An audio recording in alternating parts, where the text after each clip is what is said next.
A 7ª edição de Excalibur começa mostrando o grupo enterrando a espada que o Brian pediu pra Betsy manter longe dele, e a vampira faz uma pergunta que realmente é muito pertinente. Se seu irmão diz que a espada precisa ser mantida longe dele porque ele é uma pessoa ruim, a sua resposta não deveria ter sido não, você não é uma pessoa ruim, em vez de beleza, vou enterrar?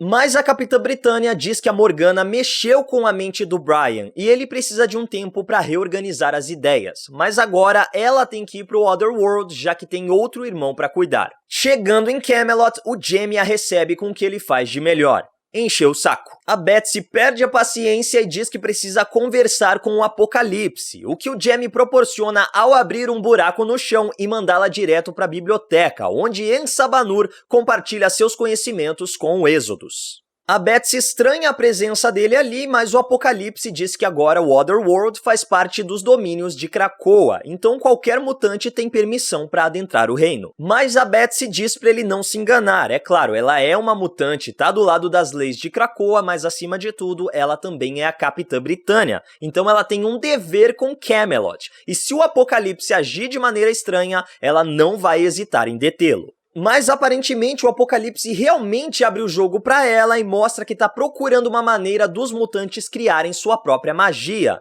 mas pra concretizar os seus planos, ele precisa das cabeças de Warwolves. Se você não se lembra, os Warwolves foram apresentados logo na primeira história do grupo Excalibur, lá em 1988. Eles são seres que vêm de uma dimensão chamada Mojoverso e são capazes basicamente de liquefazer os seus oponentes por dentro para roubar as suas peles. Uma vez dentro delas, eles se adaptam ao formato do novo corpo e inclusive conseguem imitar a voz de suas vítimas. No final desse confronto, Excalibur percebe que apesar deles terem um certo grau de entendimento, ainda são seres ferais e por isso não podem ser levados a um julgamento comum. Por isso, eles são aprisionados no zoológico de Londres. Pelo que a gente vê no bestiário do Apocalipse, essa condição fez com que eles regredissem mentalmente, então agora, de fato, o comportamento deles se parece muito mais com o de um animal irracional, o que eles não são, pelo menos originalmente. De qualquer forma, chegando no zoológico de Londres, o grupo percebe que os Warwolves foram vendidos, e por mais que a tratadora responsável pelos monstros não queira colaborar, já que fica claro que ela não vai com a cara dos mutantes,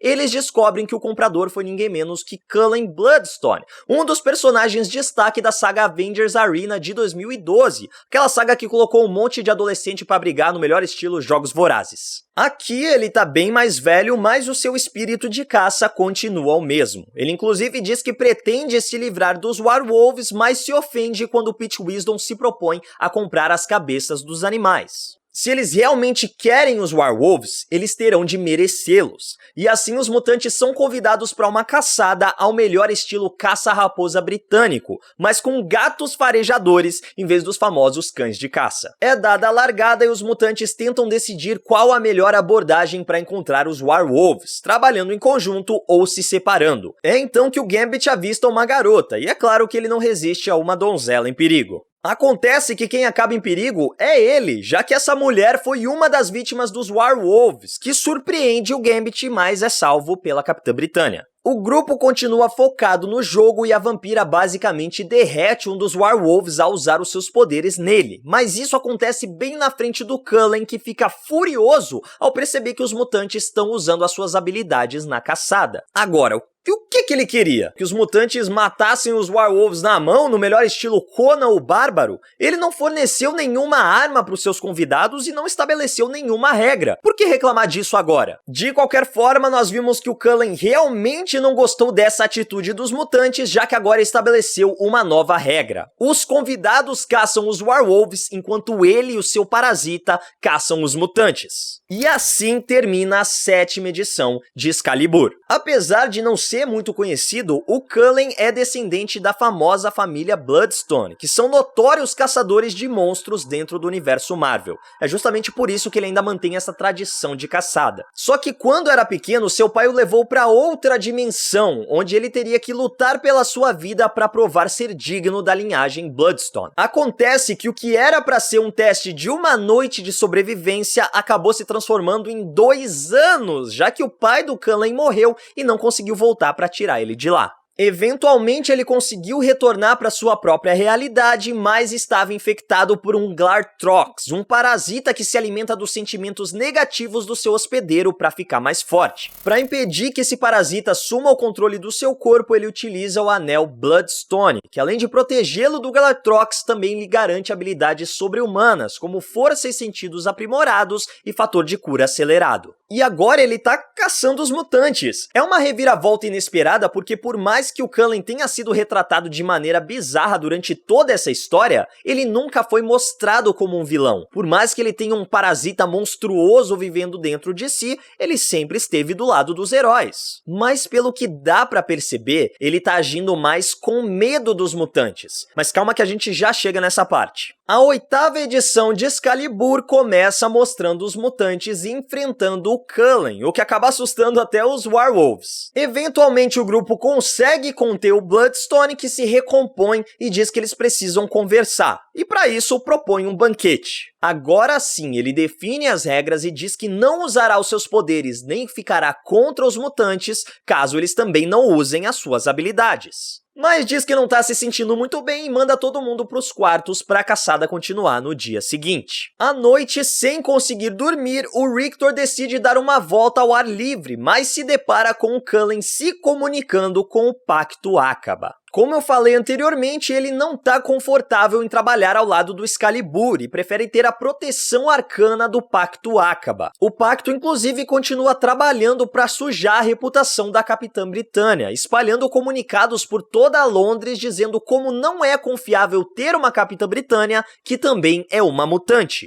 Assim, o Cullen entrega a localização da Betsy do Excalibur pro Pacto Acaba. Acontece que quando ele percebe que o Rictor estava ouvindo tudo, tenta seduzir o mutante para desviar a atenção do assunto. Mas ele não se deixa enganar e corre para contar para a Capitã Britânia dos planos do anfitrião e encontrar uma maneira de sair de lá. A gente percebe que a Betsy acabou de acordar e talvez por isso ela fale umas besteiras do tipo: não, a gente vai esperar até amanhã, a gente vai caçar os monstros e jogar nas regras dele, não vamos usar os nossos poderes, e ela precisa que o Rictor traga ela de volta pra consciência, dizendo: você é mesmo muito ingênua se pensa que o Cullen não vai forçar uma situação em que eles serão obrigados a usar os poderes e aí eles vão ser acusados de alguma coisa que eles não fizeram. Fora que os Warwolves por si só já são criaturas muito perigosas.